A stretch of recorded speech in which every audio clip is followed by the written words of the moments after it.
This is Lysha Holmes, and I'm your host on the Recruiters Recruitment Podcast. And I am so excited to welcome to our global community today somebody that I've had the absolute pleasure to get to know virtually, but also in real life, fellow Northerner, and apparently the youngest granddad on LinkedIn. But that's not the main strapline of why I've invited the wonderful Paul Sharpe of North Star People, strategic advisor, non-exec director, mentor, and seemingly paddle guru. Welcome to you today, Paul. How are you? Thank you. Now you've made that introduction, I'm off because I'm going to ruin it He's going to from ruin here it. on in. So I'm off. Thank you very much for that. It's very kind. So we met. I think we've known of each other for a long time, but we actually met at a Power Hive event. We You did. did tell me it was about a year ago, but it feels like last week. And we had a really brilliant conversation around the whole recruitment industry. And I just think you've got so much to offer, but there will be people, I'm sorry to say, who don't know who you are. So Mm. can you give us an intro bio as to who you are and what you do? Well, the youngest granddad on LinkedIn. Let's start with that first. That's a survey that I ran. I think I was the only participant that took part in that, so I have to caveat that claim. Um, so I'm Paul. I'm from Burnley originally. I am from a very working class background in the darkest deep depths of northwest England, and spent 15 years in retail, and then like most of the people fell into recruitment. Yeah. And I've been in it now 20, I don't know, 28, 20. I've stopped counting. You get Yeah. over 20 years and you stop counting. 2002, you started in recruitment, Paul. So that's Sorry? 2002, I think. There you go. There you go. There you I go. did my bit of research on LinkedIn. Yeah. 5 minutes. There you go. Yeah, it was really bizarre actually, because it was a friend who put me in touch with an ops director at the time for Adecco, a lady called Trisha Phillips, and we just got on really well. And then I went on and met a chap called Richard McMillan, who a lot of people know, and the rest is sort of history in my Adecco days. So you fell into it as well. So you're from not far from me because I'm based in Ramsbottom, although the office is in Edenfield. Oh, right. For anyone who's listening from outside the UK, it's a part of the UK called Ribble Valley, and it's Yeah, absolutely beautiful. And you're not doing Burnley much justice because I think Burnley is one of those places that if you go to the wrong bit, you think it's just a normal northern town, but actually it's beautiful. It's got beautiful Townley Park. yeah. Not been, and you've Now, got kids. Townley Park is one of the best parks in the country. it really is, and I'll tell you It this: is. I'm a stalwart Burnley fan, and the Boot Inn in Burnley still serves a really good pint of beer for £3. Wow. Do you go and Yeah, watch him? You've got our cast-offs, Kyle Walker from Man City. not a cast off. It came to us by choice. Absolutely. No, he was one of my faves. I know there's a lot of jokes. We're not going to focus on football, don't worry. So I am really interested in your background pre to recruitment because we know that this it's very hard to kind of measure exactly who your listeners are, but only based on people that come up to us literally in the street. But also we get some wonderful messages on LinkedIn, and we get a lot of people who are starting their recruitment journey as well as what we like to say aspiring and existing founders and leaders. And I've always maintained that there are two sectors, so forget graduates, there are two sectors that I think make the best recruiters. One is hospitality, because it's brutal and you have no choice but to smile and have fortitude and crack on and work bloody hard. And the other is retail, which I know are closely linked. So, you were a general manager, I think. You sort of rose through the ranks. Do you think Yeah, a certain type of person that works in retail or hospitality? Because I'm thinking about us, I'm sure we can talk about this, the future yeah, proofing of our industry, yeah. where I think university's out the reach for a lot of people. Like where if we're out and about, as a customer, what sort of people should we be spotting as our future talent pool for recruitment? Yeah, I mean, retail's changed now, but back in the day, God, I sound old. Uh, Um, when I was in retail, I spent an awful lot of time training you. So the training was insane. I mean, I was forever in a place called Didcot, which is just south of Oxford, and either because they wanted to invest in me, or I was that shit that I needed to be down there like every month. So I just had train management and leadership training off a scale that just doesn't really exist today. So I was very fortunate that I had a lot of training and development. So I started managing teams at the age of 20, which was one of the youngest. And so I think the retail bit can give you certain skills specifically around sort of leadership and management, because they do that very well. Mhm. But I'd say the other bit, and I've only probably come to grips with this in the last sort of 10 years, is I recognise now that when my mum said to me she'd never take me to the cinema ever again because I wouldn't sit still, that was a sign of having ADHD as a young child. So, if anybody criticizes or, says anything negative about having ADHD, I think is a great trait to have because, in this industry, you've got to be really resilient. You've got to have high energy. And, even now, 2 weeks post knee operation, I'm not sitting still. I'm like, I'm out Sorry, and I've not about. even asked. How I've rude. been at the gym this morning, getting the knee back. I just hate sitting still. Is it, well, you've got to rest your knee, but equally keep fit. I think that there's so many points that you've just made, and I'm really keen to, embody why I do this podcast, which is creating an inclusive industry where we are not going down this clone, hiring in our image kind of thing. And everything that you've said there, I mean, it's totally accepted now that people talk around their neurodiversity, and Yeah, ADHD I'm really pleased to say, as it should be, as should dyslexia, as should any form of yeah, not yeah, neurotypical, so to speak. The things that I've always looked for and I see in myself are, it's much better to have someone who's just full of the ideas, wants to go and yeah, implement them, worry about the admin later, because now yeah, we've created a world with AI where the admin yeah, bit is taken care of. It's fantastic.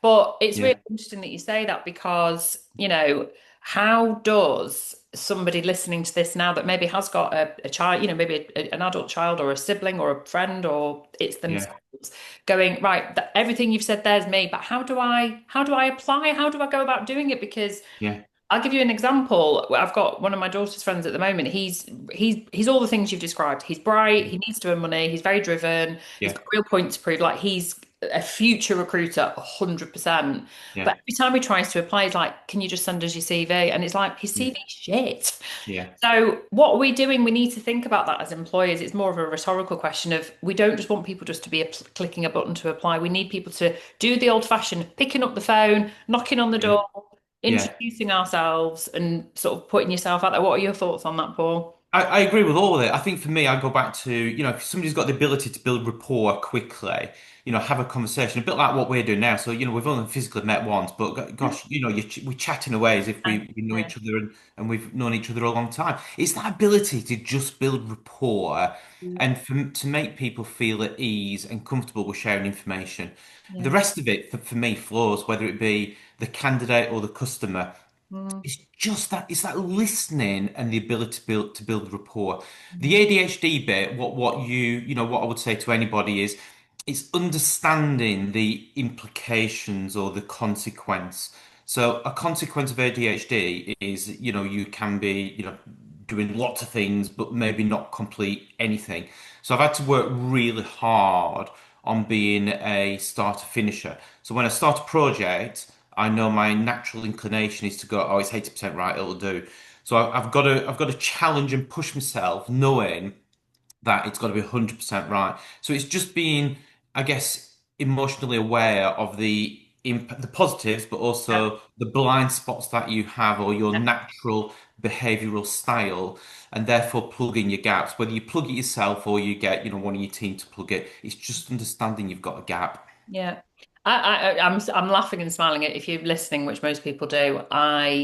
When I started my recruitment career, I went through psychometric profiling because I was one of the top billers. So the company at the time profiled all the top billers, and I'm definitely not a natural completer finisher. So possibly Yeah, I'm undiagnosed ADHD. I've always thought yeah, that, but anyway, yeah, I don't label myself personally, but I yeah, know that I probably have got the traits of it. yeah, And I then obviously launched my business in 2005, and fuck me, you have to be a completer finisher when you run a company. But the reason I'm making that, and I'm not being flippant, is that it is something that you can train yourself to do, but you yeah. have to really mindfully do that. Yes, That yes, isn't just to, if you're running a business, that's in any project that you're doing in the recruitment context, you yeah, just have to be disciplined and you yeah, have to complete everything and do everything. And actually, that's where I think, in a world of multitasking, doing this, I actually don't agree with it. The yeah, Pomodoro effect of yeah, just doing what you're doing, and that really works for people, I yeah, think, with ADHD particularly. yeah, Just go 100%. in small sprints, Yeah. Set the clock 20 minutes. All I'm going to do now is this. And Yeah. for me, the real kind of having to think about it is doing admin. We're moving over to Atlas. Big shout out to Atlas from a Yeah. system that we used for 15 Yeah. years brilliantly. But I'm really concentrating and spending a good hour a day just doing that, turning my phone away. It's really hard to do, but it can be done. Yeah. Anyway, I Yeah. will It move on can. because Go I on. do on because you have got one of those incredibly privileged, but you've earned the right to be privileged through your recruitment prowess Mm, to have this bird's eye view mm, of agnostic, recruitment leaders, bringing you into their business, you're strategic, looking at their presumably survival, how they grow, how they thrive, how they scale through profit and mm, people potentially. mm. So as we are recording this, everyone knows we do it in advance, but I'm thinking, as we come to the end of 2025, what is the landscape right now? And then the second part of that is going to be what are the best companies doing right now to ensure that they're protecting themselves for the future? Well, we've got a storm coming this weekend, and I think that's reflective of where we currently are in the economy.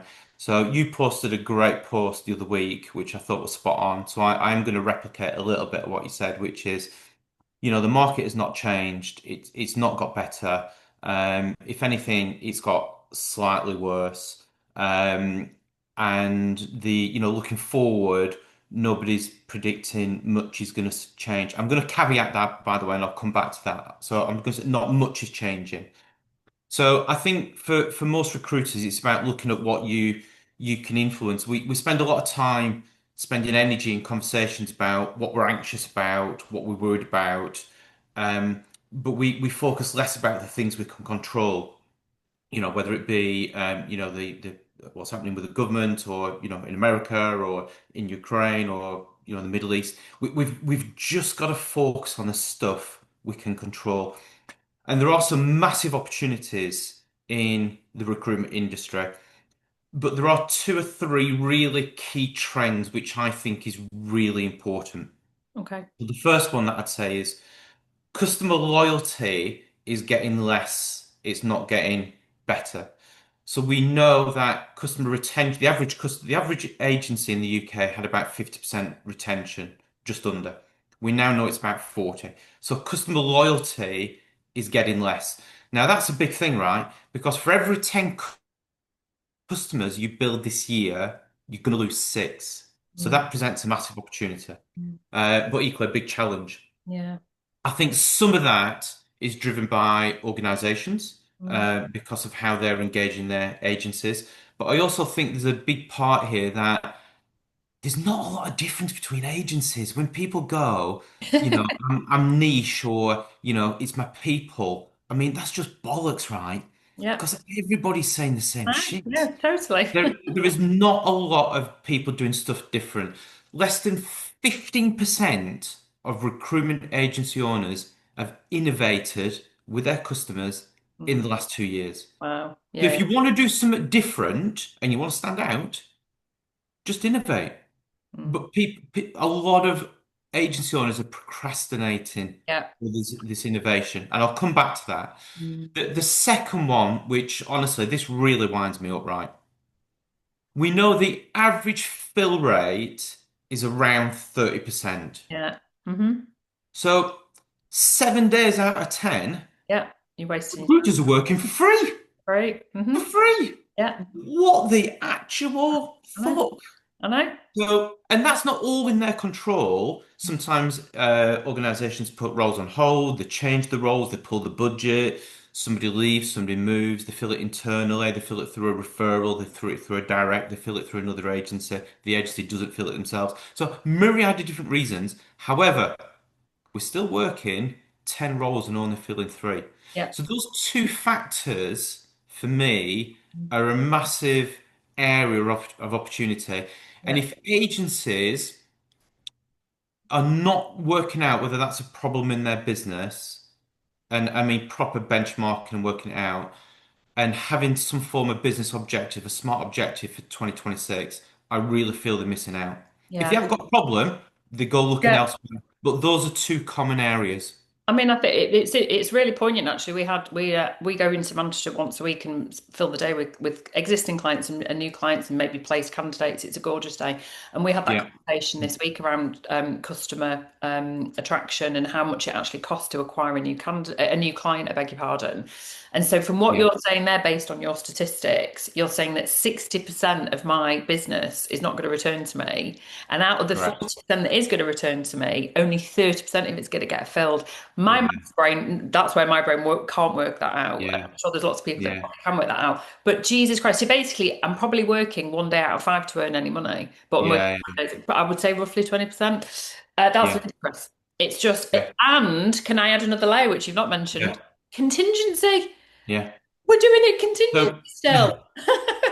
all right, you really set me off now. Sorry. You've lit the firework now, Lysha. So, if you think about an axis with service complexity Mm. down one side and value down the other, contingent recruitment is at the bottom. Yeah, So yeah, it's the least complex, which is yeah, why people do it, yeah. and it's the least valued from Mm. a customer perspective. It is insane. If I was starting out an agency tomorrow, would I be doing contingent recruitment? I absolutely would Uh, not be doing contingent recruitment. I know business owners that say the same thing to me, by the way. mm. The key area and where North Star is spending a lot of time is helping business owners try and productize their offering Okay, and shift it away from being 100% contingent okay. to having more recurring revenue. I'm not talking about RPO, but I will touch on the RPO Yeah, yeah, market. yeah, definitely. But it's about moving away from being the bottom Yeah, from service complexity and least value and having something which organizations value and they'll pay for. yeah, exactly. Because you're fixing a problem rather than just chucking some CVs over the fence. Yeah, no, and I'm happy to talk about RPO because this is where you and I are similar in what we do. I partner with recruitment companies and I act as their advisor. I think the role of a rec to rec is to advise. It's not just to be transactional. Maybe that's one of my USPs in a very saturated market, Mm, possibly. But I think that if I can off the top of my head think of about five or six businesses that have launched within the last 10 years who have productized from day one. So they offer a contingency service for, clients and clients and customers that need that, but they have built their business on RPO and retained. And actually, that means that they've got, I don't know, X amount of revenue that they know that yeah, they've scaled yeah, so much quicker than their yeah, counterparts and peers yeah, because who are just doing contingency yeah, or just doing retain yeah, possibly. So yeah, I think yeah, it's yeah, seeing, understanding, isn't it, that as a bit when you're listening to this as a recruitment leader, understanding what your clients need and what they want and how you differentiate. And it's not rocket science. And I think it's that this whole reframing the mindset of what our role is. You've used the word on a number of occasions now, Paul. It's that value where if we're looking at making sure we are totally AI proof as recruiters, it's mm, the only thing we can do is show the value of us versus a system that will cost a fraction of a 100%. recruitment fee. But what 100%. And this is appropriate for every agency, and I'll demonstrate three end, a bottom, middle, and upper end. So Gary has got a business in Lancashire. He's a sole entrepreneur. He's been a sole entrepreneur for years and years and years. Knows his sector inside out. Was struggling with all this. His revenue was getting less each year because his customer base was shrinking. All the normal things that everybody's challenged with. Yeah. Last this January, he launched three new products. One was an embedded talent model, just him. Mm. And 40% of his revenue is now booked for the next 12 months. Wow. So this has been a game changer for him Amazing. because coming back to the point, he's now not working for 70% of the time free of charge.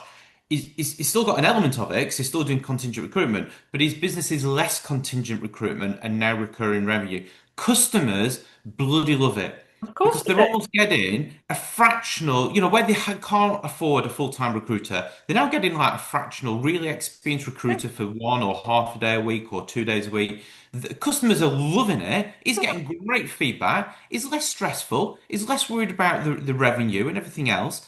It's honestly, it's a game changer. Okay. Right at the opposite end, we've supported agencies with 130 heads develop an RPO product offering, and they're now into their they're now into their fourth customer in the last 2 years. Mm. So it's shifting from being wholly contingent to Yeah. being true RPO, and then somewhere in the middle you've got this sort of subscription type model where it gives customers the ability to draw down on a flexible basis, Yeah. but they're getting some cost advantage and some service enhancements. This bit about charging more for retained work, I'm going to be controversial for some people. I'm going to say that's bollocks. Mm. This is about driving cost down and driving service up. And Yeah. you can afford it. And I'll tell you the reason why you can afford it. It's because you've got all this waste in your business. So Absolutely. if you're only filling a third of your roles and you're charging 18%, you can, in theory, charge 6%, make the same amount of money, but get paid. You've also got to get paid for the work. Of course you do. It's as Yeah. simple as that. And when people say to me, how do RPO providers make money? It's dead easy. That's how they They make get, money. they, Yeah. they get paid for the work. Yeah. That's why they can charge 6, 7, 8%. They're Yeah. getting paid for it. Yeah, no, no, and it is a bit controversial. I'm sure there are plenty of people listening, and I know that there are listeners who do, your 20, 25, 30%, we're in that upper echelon. Um, but I totally agree with what you're saying because I can see that that is what works. And it's really interesting that, I have always believed that you can offer that whether you are one person, you're a solopreneur, whether you're a boutique business, it's understand, 100%. but it's about consulting the clients Yeah. to see how that can work better. So it sounds like from a landscape point of view, and just to kind of go back, and I don't really want to sort of necessarily repeat, but I don't know if you're listening to this podcast, I bet you listen to other podcasts, and the one that I always refer people to is Ryan Holiday's The Daily Stoic. He does he does long podcasts and he's got books out and he's brilliant. He's really good on Instagram, but he does these 5 minute little short stoical ones. And if you're not interested in listening to that, you can just go and follow him on Instagram because it's all about having that stoical mindset of if you can't control something, maybe it's something that comes as you get older, Paul. I know it's our age. You What are you just saying about me, Lysha? oh, youngest granddad. I never asked you how old you were. It's about what you can control. And I think it's when you really understand that and really do believe that, I just think you find a lot more calmness as a leader and as a recruiter, not just leaders. Because the reality is, unless you can literally go and influence what Reeves and Starmer are going to decide and we're recording this now ahead of the budget. We know that when this goes out, that will have already landed. We know that there's lots of changes coming from a legislation point of view, huge impact the digital ID card. I know that Neil Carberry's posting a lot around that at the moment in terms of the advantage for recruiters. I mean, the reality is we're already in a digital world. We already have digital ID. I mean, if you think we don't, then what do you think your phone is? Yeah. Um, Yeah. so I think there's a lot that's so out of our control, but it's Yeah. about right, what am I working with here? It's interesting. I just kind of want to almost go full circle back to the start of this Yeah. part of the conversation around what I think recruitment leaders are doing wrong right now. And I hope you don't mind me giving my little two penneth. It's this constant obsession around tech Mm. and what spending, and we've seen so many companies fall by the wayside because they are, I'm not going to ruin my algorithm on LinkedIn, but we know LinkedIn tie people in. There are ways to make business and create a successful business without relying solely on LinkedIn.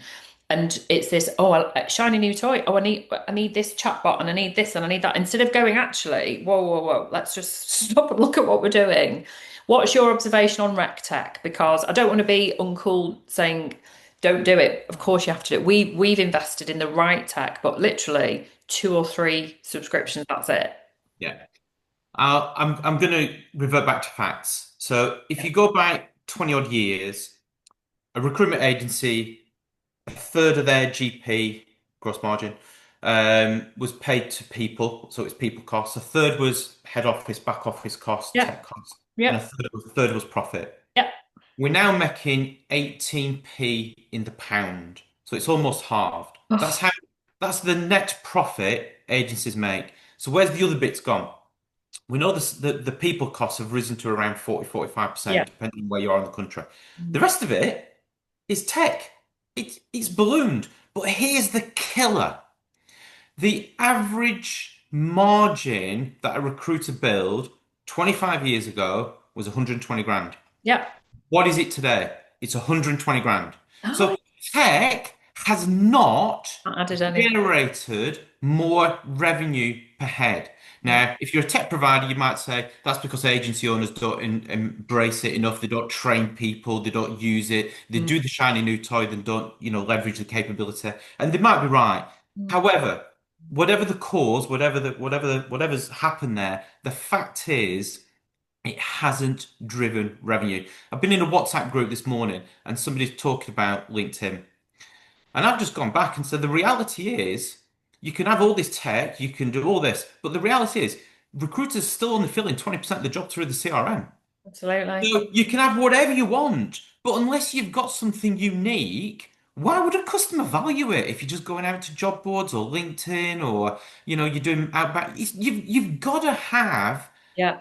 talent pool, access to people they can't access. Yep. If all you're doing is what they can do, at some point you're going to get replaced or Yep. you'll get ditched. And it's what all your competitors are doing as well. I think my advice has been all the way through since AI is really big. I mean, obviously AI has been around for a really long time, but in terms of as a recruitment kind of threat, the new threat to our industry, and it's like just wait and see because it's going to evolve. It's going to have different iterations.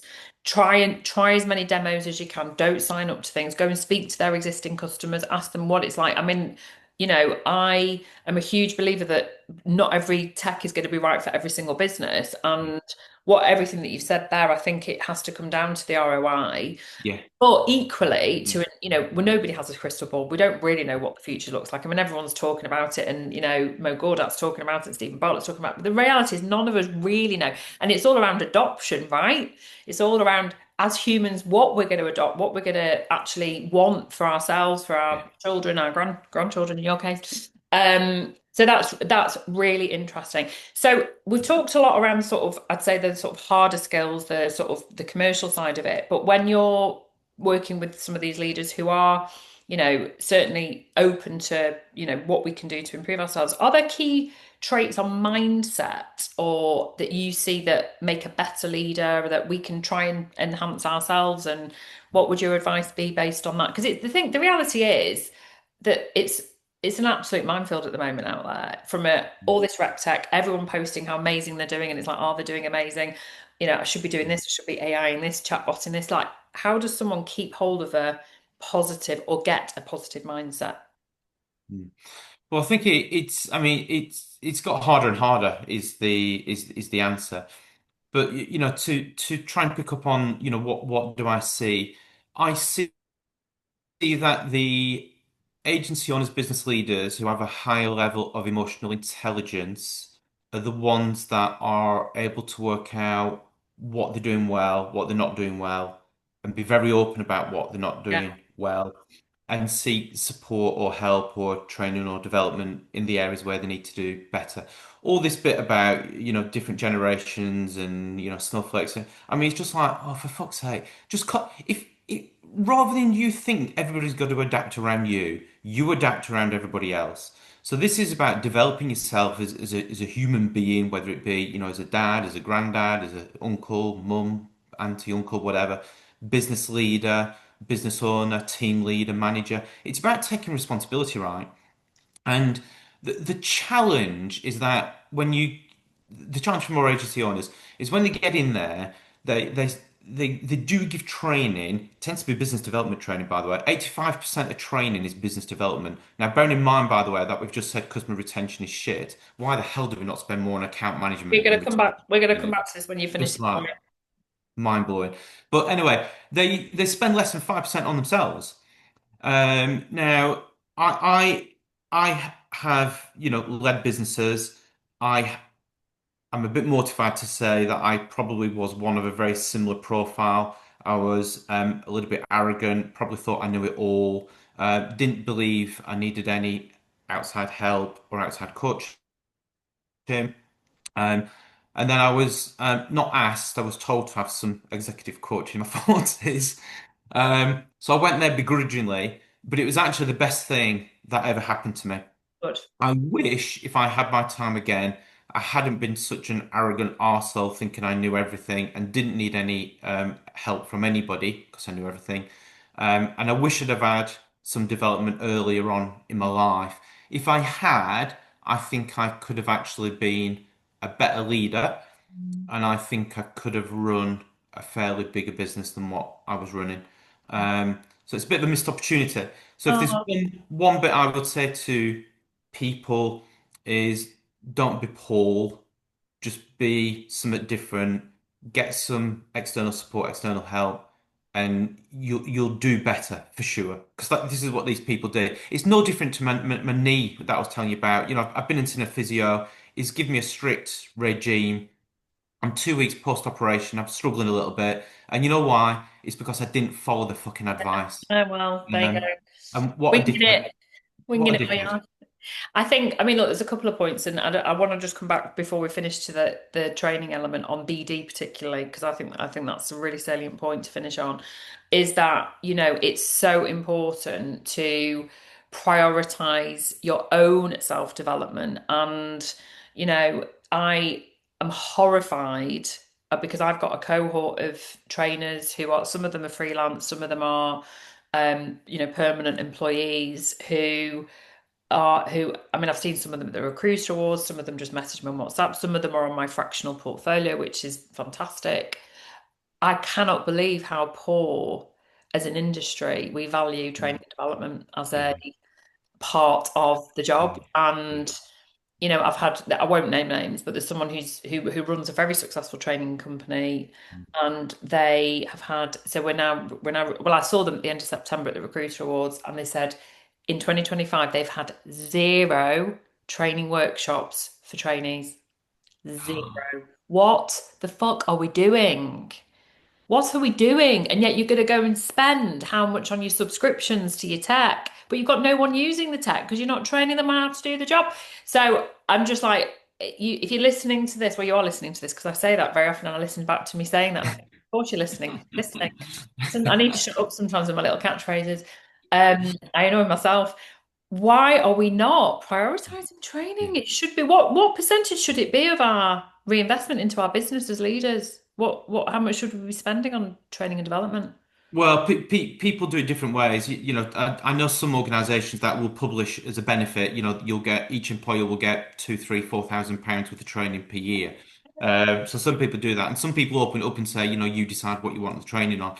The other challenge with training is the manager, leader, business owner comes in on a Monday and goes, you know what, we need some training on overcoming CV objections. You know, picking up the phone or prospect customers.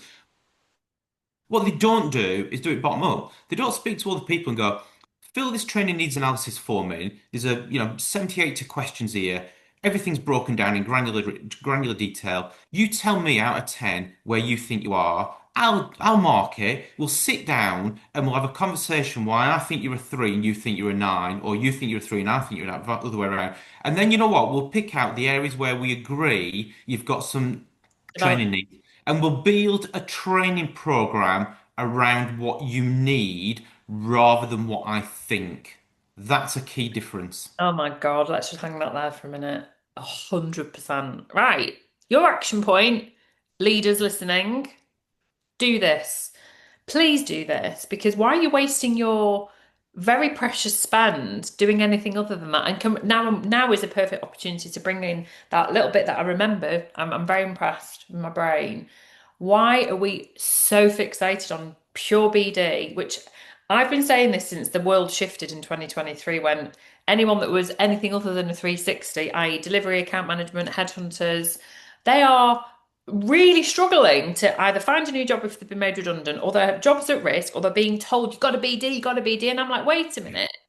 There are yeah, people out there who love that side. yeah, Why, yeah, and I'm talking about a layered model. Why yeah, are we not listening to what and understanding the flow of a person's yeah, strengths? yeah, Because to be honest with you, I hate resourcing. That's just not yeah, my flow. I always have. I'm funnily enough, guys, I love the BD. I love the winning the new relationships. Why are we not playing to our strengths? Because you know what? You make a lot more money and you yeah. have a lot lower attrition if you have people that enjoy what they do. 100%. 100%. It prompted me to write a paper on account management this week, which is on LinkedIn Oh, good. as an article. And it because the role of the account manager, I think, is one of the biggest missed opportunities in recruitment. Yeah, But not just calling people an account manager and then train them, rewarding and paying them as a recruiter. I'm talking about changing how you drive behavior, therefore what they focus on and the type of conversations they have with the customer. The one market, the one single market that is predicted by multiple sources to grow in 2026 right up to 2032 is the outsourcing market. It's the RPO. We're going to see a rise in project RPO. And it's the one market that is predicted to grow. So I don't care whether you are, an sole entrepreneur, a business with 10 heads, 20 heads, or, 50, 60 heads. There is a market there that is gonna grow. And it makes sense, right? Because organizations have stripped back a lot of TA teams. They will struggle with capacity changing. If somebody leaves, then frequently they're left with nobody doing that job. So there is a massive opportunity in this talent solution market, and yet we're still going for this bottom of the run contingent recruitment. So if I was a recruitment owner and the advice that I give and Miles gives, it's about trying to help and educate people to understand what yeah, is within their control and their gift, and to stop, focusing on the market that might be shrinking and think about the services that they can deliver going forward. You can easily make 36p in the pound through doing RPO type solutions, which is double what contingent recruiters are doing today, easily. yeah, or even 0%. Yeah. If it's true contingent. I think that is a really great prediction, and it's for me all around reframing the mindset of how we perceive our role in terms of an industry. And if I could go back to the beginning of time of my career, it would be very much around, we are management consultants. We are not this transactional, oh, like, oh, I have to ring her. Oh, I Yeah. don't want to use an agency. It's about Yeah. how we present ourselves. And, maybe the title of this podcast will be something around value and creating value for our Mm, industry, because mm. it's all around value, being valuable. Paul, I knew this was going to be brilliant. I knew it'd be really great fun, and we could probably carry on talking without we can't finish without you trying to convince me, and I've said no on a couple of occasions. Paddle, sell it to me. Go on. Honestly, paddle is the best sport. So I played it for the first time last year in Spain, and it's not as fast as tennis or squash or badminton, but it's a great way to improve your fitness. It's great fun when you play doubles. It's not about running into the corner. It's about where you place the ball and how you hit the ball. It's just a great sport. I Is this was how going to you say for injured the your knee? Is this how you injured yourself? no, no, I injured my knee. Despite being told never to run ever again, I went running because I didn't take the advice because I'm still poor a little bit. I ignored the advice not to run. I went running and I tore my other meniscus in June, so it's my fault. Nothing to do with playing Oh, paddle. there you go. I was just going to use that as a. That's why I'm not doing it. Yeah, it's a brilliant sport. Maybe I'll try. I've got so many people that there'll be mutual connections that I know playing. Lysha, we are running it again in Manchester. We're going to do it in London in the new year. We're going to run it in next May or June in Manchester. So you've got 6 months now to get a partner. Busy. I'm really sorry. I'm busy that day. No, we'll All change it. We'll right. go for another All day. right. I'm putting you down. Right. Okay. Well, I'll tell you what then. I'm putting this out there because she produces this. Lilia Holmes, mother and daughter duo. In, in. Shit. I'll be 52. I'm 57. All right then. Fine. I'm trying to find every excuse not to do, but do you know what? Okay, I'm gonna do it. In. Watch this space. Boom. Have you got medical insurance? Thank you, Paul. You have been, as I knew you would be. We could just talk all day, couldn't we? Because I think we sing from Good the. to chat. Thank you so much, and we'll make sure you contact Thank the. you. If you get in touch with Paul or with North Star people, make sure you mention the Recruiters Recruitment Podcast. And thank you for listening. Thank you.